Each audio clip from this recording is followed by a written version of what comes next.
Hello ladies and gents, it's me, it's Fee. So, this video, I'm not sure how many videos we're up to now, a few. I also want to apologise because I realised I never told you in the first video why I sound so husky. I sound so husky because since I had the operation and all the tubes and stuff, I've basically sounded like I've had the depths of the worst cold in the history of ever. I don't have a cold. I do have a horrific cough, courtesy of the tubes, but yeah, that's why I sound a little bit like this. So apologies.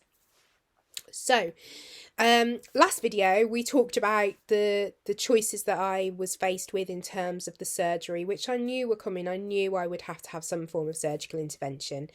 Now, after that conversation with my gynecological surgical consultant, I think is his official title. Just a nice man.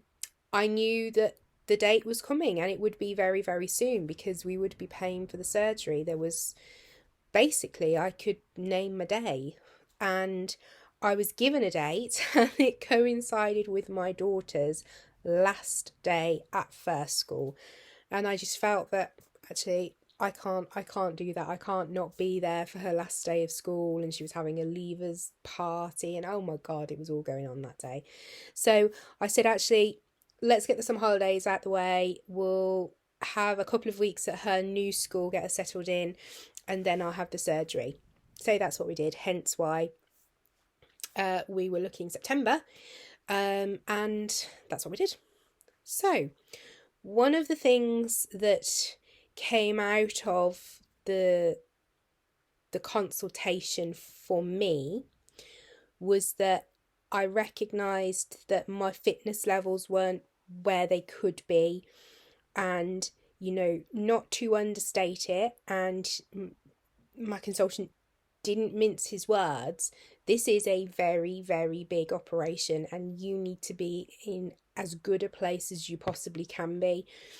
So on the drive home, I have my mum with me, but I just kept thinking, what can I do? Because I'm quite restricted with what fitness I can do because I've actually got arthritis in my left knee.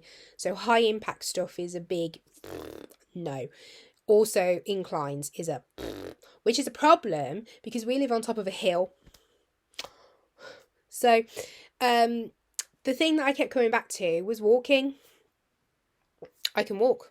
There's nothing wrong with me. I can walk. I just can't run. I'd love to ride my bike again. Riding my bike is an absolute no. Can't do that at all. So I decided to walk, and I won't name who they are, but I'm sure when I talk about them, you will understand what I'm talking about. There's a company that you can sign up to, and you can pay to track your fitness, and you pick a kind of an adventure slash walk slash run slash cycle, and at the end of it you get sent a medal. Do you know what I'm talking about? Yeah? No? If you don't, comment and I'll privately message you and tell you who they are, because I don't work with them, and I don't want to get into the realms of joint promotion type stuff. Anyway, I signed up for them, and I'd done it before. I'd done it with my daughter during lockdown to try and get her fitness, because obviously she's not at school, we're not doing PE, we're not doing running around. So I'd done it before, and we'd done the Inca Trail, and that was really good. And I think it was 26.3 miles. I think it was a marathon, and it was great. We loved it. So I signed up, and I did a trail that goes through Japan, and it was lovely because I predominantly, my thing within my business life, my whole life, my passion, I'm a Reiki master, and Reiki is a Japanese form of healing. So I was going through the Japanese countryside and to all of these beautiful places, and it just felt very homely to me, and I loved it. I loved it. I upped the amount of steps I was doing.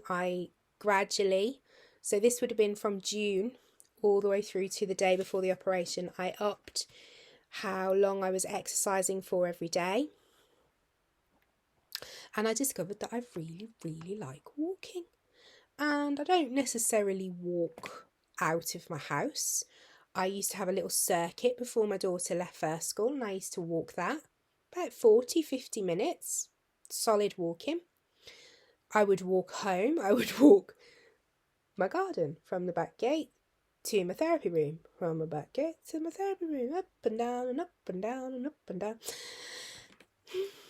And I discovered that I like podcasts, real crime podcasts. So that's what I'd listen to while I was walking.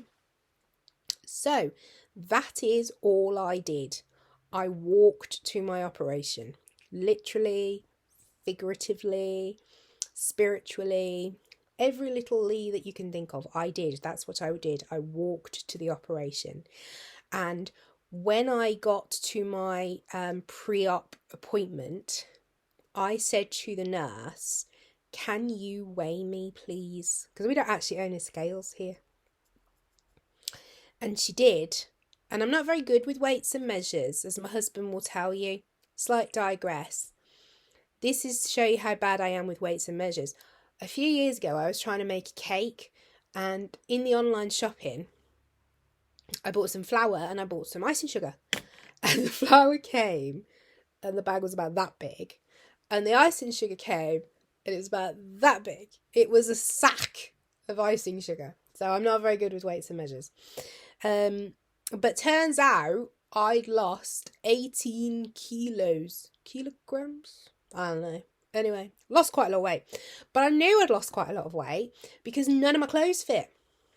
None. All my trousers keep falling down. So yeah, just walking enabled me to lose an obscene amount of weight. So not only was my fitness level up, my weight was down. Emotionally I was good. Mentally I was good. I was ready.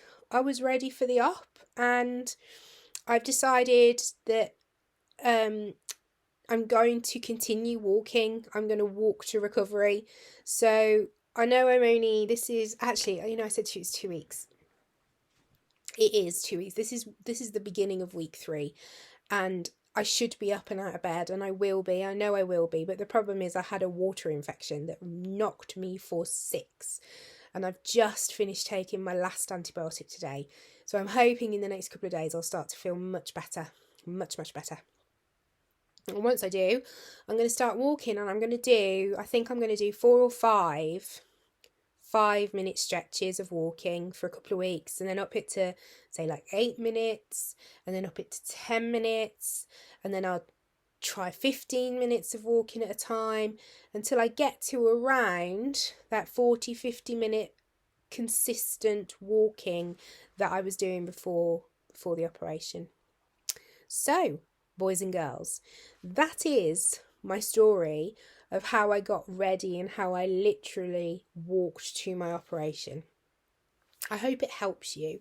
And I know that it is daunting if you are physically unable to exercise and lose weight and up your fitness because of your illnesses. It's a really difficult thing to do.